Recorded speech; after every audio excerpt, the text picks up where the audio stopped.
Good morning, welcome to morning brief. American സാമ്പത്തിക ശക്തിയോട് പൊരുതിയും കീഴടങ്ങിയുമെല്ലാം നേടിയെടുത്ത താരിഫുകൾ ഇന്നു മുതൽ നിലവിൽ വരികയാണ്. ലോകം ഒരു താരിഫുകളിലേക്ക് കടന്നു വരുന്ന ഒരു ദിനം കൂടിയാണ് ഓഗസ്റ്റ് 1. അതിൻ്റെ ഒരു റിഫ്ലക്ഷൻ ലോക മാർക്കറ്റിലെല്ലാം തന്നെ പ്രകടമാകുന്നുണ്ട്. ഇന്ന് US മാർക്കറ്റ് ഇന്നലെ ക്ലോസ് ചെയ്ത് ഓൾമോസ്റ്റ് ഫ്ലാറ്റ് നോട്ടിലായിരുന്നു. നാസ്ഡാക്ക് ഫ്ലാറ്റ് നോട്ടിൽ അവസാനിച്ചപ്പോൾ S&P 0.37% നെഗറ്റീവായിട്ടാണ് അവസാനിച്ചത്. യൂറോപ്യൻ മാർക്കറ്റിൽ കനത്ത സെല്ലിംഗ് തന്നെയാണ് ഇന്നലെ ഉണ്ടായത്.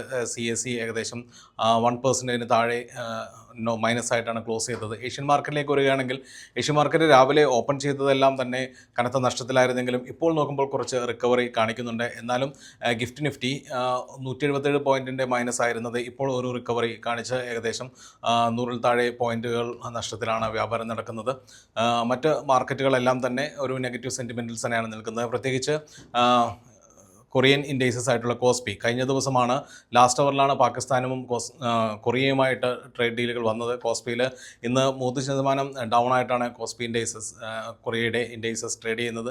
അതോടൊപ്പം തന്നെ നിക്കിയും ഏകദേശം ഡൗൺ ട്രെൻഡിലാണ് നിൽക്കുന്നത്. അപ്പോൾ ട്രേഡ് ഡീലുകൾ വന്നിട്ടുള്ള രാജ്യങ്ങളിലെല്ലാം തന്നെ ഇൻഡെക്സസുകൾ നഷ്ടത്തിലേക്ക് പോകുന്നു.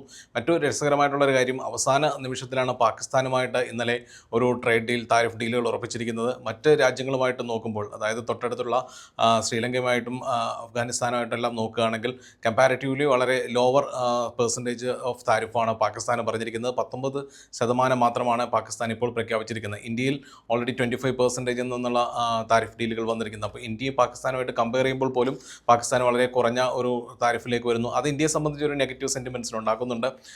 തീർച്ചയായിട്ടും നിഫ്റ്റിയിൽ ഇന്നും ഒരു സെല്ലിംഗ് തന്നെയാണ് നമ്മൾ പ്രതീക്ഷിക്കുന്നത്. ഈ ഒരു താരിഫ് ഡീലുകൾ ഒരു കമ്പാരിറ്റീവ്ലി വെച്ച് നോക്കുകയാണെങ്കിൽ ഇന്ത്യയെ സംബന്ധിച്ചിട്ട് ഇപ്പോൾ അത് നെഗറ്റീവ് സെൻറ്റിമെൻറ്റിൽ തന്നെയാണ് നിൽക്കുന്നത്. ഇനി ട്രേഡ് ഡീലുകൾ ഉറപ്പിക്കുന്ന മുറക്കായിരിക്കും ഒരു പക്ഷേ മാർക്കറ്റിലൊരു റിക്കവറി പ്രകടമാകുക. മാർക്കറ്റ് സെൻറ്റിമെൻറ്റ്സ് കുറച്ച് നെഗറ്റീവിലേക്ക് പോകുന്നുണ്ട്. അപ്പോൾ എല്ലാവരും വളരെ കോഷ്യസ് ആയിട്ട് തന്നെ ട്രേഡുകൾ എടുക്കുക. എവർക്കും ഒരു നല്ല ട്രേഡിംഗ് ദിനം ആശംസിക്കുന്നു. Thank you so much.